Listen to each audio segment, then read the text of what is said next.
अब तक आपने सुना कि कावेरी जी अपनी तीनों बेटियों ईशा, मोहिनी और सुहाना की शादी 3 घर जमाई लड़कों के साथ करवा देती है। उन्हें लगता है कि ये लड़के शायद घर का कामकाज संभाल लेंगे, लेकिन उनके तीनों घर जमाई बहुत आलसी थे। वो नौकरी भी नहीं करते थे और बाहर का काम भी नहीं। कावेरी जी ने अपनी बेटियों से कहा कि वो प्रेगनेंसी का बहाना बनाकर अपने पतियों को सबक सिखाए। अब सुनिए आगे। मम्मी, आपने जैसा कहा था हमने वैसा ही किया, लेकिन देखिए ना, विवेक का हाल तो वैसा का वैसा ही है। घर में ना सुबह का नाश्ता बनता है और ना खाना। नौकरी पर जाने की बात करूं तो खाने को दौड़ते हैं मुझे। हाँ मम्मी, मैंने भी सुमित को कितनी बार कहा कि अगर नौकरी नहीं करनी तो कोई छोटी सी दुकान ही खोल लो। घर का खर्चा कैसे चलेगा? देखो दोपहर के 12 बजने आए और जनाब अभी तक सो रहे हैं। हाँ मम्मी, ईशा और सुहाना ठीक कहती हैं। अविनाश का भी यही हाल है। जब मैंने अपनी प्रेगनेंसी के बारे में कहा तो मुझसे कहने लगा, अरे दूसरी लड़कियां तो 9-9 महीने तक नौकरी करती है, बस डिलीवरी के टाइम छुट्टी लेती है। मोहिनी, तुम भी नौकरी करो। अब मुझे कहाँ नौकरी मिलेगी? मम्मी बताओ अब मैं क्या करूं? हे भगवान, क्या सोचकर घर जमाई दामाद लाई थी मैं कि मेरी बेटियां मेरे पास रहेंगी और खुश रहेंगी, लेकिन इन आलसी दामादों ने तो हमारी जिंदगी को भी प्रॉब्लम में डाल दिया है। मैं तो कहती हूँ मम्मी, हम लोग वापस अपनी जॉब पर जाना शुरू कर देते हैं। बता देते हैं इन लोगों को कि हमने प्रेगनेंसी का बहाना किया है। नहीं नहीं बेटा, ऐसी गलती भी मत करना।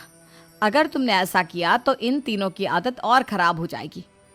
अरे आज नहीं तो कल कभी तो तुम प्रेग्नेंट होगी, तब वापस यही प्रॉब्लम आएगी। तब क्या करोगी तुम तीनों? हाँ मम्मी, आपकी बात तो बिल्कुल सही है। इन लोगों को तो सुधारना ही पड़ेगा। लेकिन कैसे? अपने बच्चों के आने की खबर सुनकर भी इन लोगों पर कोई असर नहीं हो रहा। पैसे कमाने के लिए घर से बाहर निकलना ही नहीं चाहते ये तीनों। अब मेरे दिमाग में एक प्लान आया है। तुम तीनों चिंता मत करो, उन तीनों को बुलाओ, फिर मैं बात करती हूँ।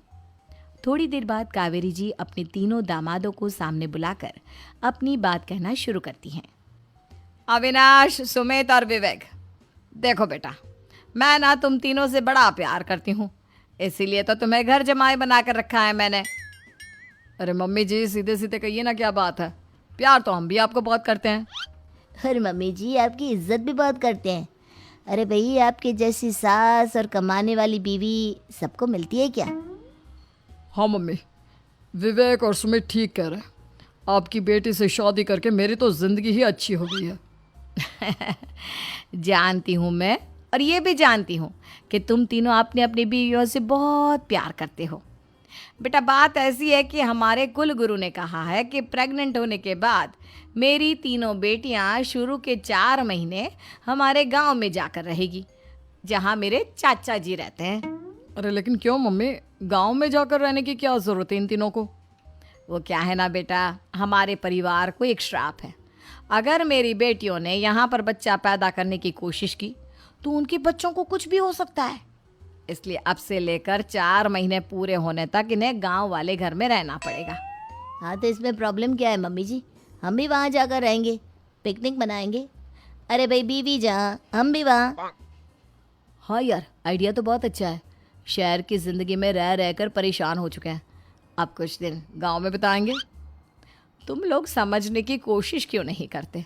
तुम में से कोई भी वहाँ नहीं जा सकता, और मैं यहाँ रहूँगी ना तुम तीनों के साथ। 4 महीने की तो बात है, उसके बाद ये तीनों ही लौट कर आ जाएंगी।